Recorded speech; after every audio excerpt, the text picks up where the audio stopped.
নমস্কার বন্ধুরা, welcome to my channel digi simple.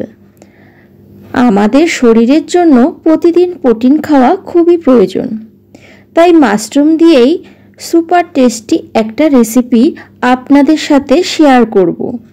তো চলুন রেসিপিটা শুরু করা যাক। সবার প্রথমে আমি 500 গ্রাম মতো মাশরুম নিয়ে নিয়েছি। এবার একটা কড়াইতে জল গরম করে মাশরুমগুলোকে সামান্য ভাপিয়ে নেব। মাশরুমের গায়ে খুব নোংরা লেগে থাকে, তাই আমি জল পাল্টে পাল্টে 2-3 বার করে মাশরুমটাকে ধুয়ে নিয়েছি। এখানে আমি মাশরুমগুলোকে 2 টুকরো করে কেটে নিয়েছি। এবার আমি চলে যাব পরের স্টেপে। আমি এখানে একটা মিক্সচার জার নিয়ে নিয়েছি। ওর মধ্যে আমি সামান্য কাজু বাদাম, একটু পোস্ত আর দিয়ে দেব আমি ছোট্ট দেখে একটা আদার টুকরো। এগুলো এবার আমি একসাথে মিহি করে পেস্ট করে নেব। খুব মিহি করে আমার পেস্টটা তৈরি হয়ে গেছে। এবার কড়াইতে বসানো মাশরুমটাও আমার ভাপানো হয়ে গেছে। মাশরুম থেকে জল ঝরানোর মধ্যেই আমি কড়াই বসিয়ে নিয়েছি। কড়াইতে আমি সামান্য সর্ষের তেল ব্যবহার করেছি। তেলটা গরম হওয়ার মধ্যেই আমি কেটে রাখা সবজিগুলো আপনাদের সাথে একটু শেয়ার করে নিই। এখানে আমি গাজর, বিনস, আলু, টমেটো কেটে নিয়েছি। এগুলো এবার গরম তেলের মধ্যে আমি দিয়ে দেব।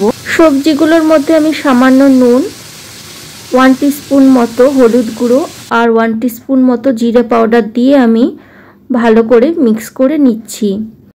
এবার কিছুক্ষণ আমি ঢাকা দিয়ে দেওয়াতে সবজি থেকে জল বেরিয়ে এসেছে। এবার আমি ওর মধ্যে ভাপানো মাশরুমটা দিয়ে আবারও ভালোভাবে নাড়িয়ে নিচ্ছি। ভালো করে নাড়ানো হয়ে যাওয়ার পরে মিক্সার গ্রাইন্ডার যে পেস্টটা তৈরি করা ছিল ওটা আমি ওর মধ্যে দিয়ে সামান্য জল অ্যাড করে দেব।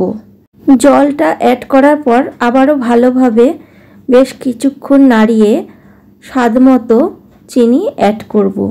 আমি এখানে 2 টিস্পুন মতো চিনি অ্যাড করে নিয়েছি।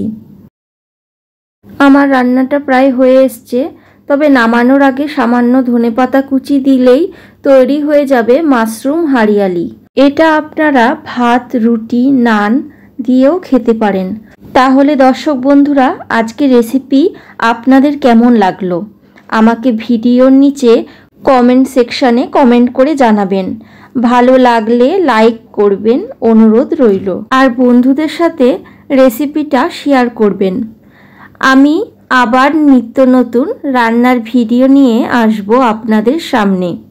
সবাই ভালো থাকবেন, সুস্থ থাকবেন।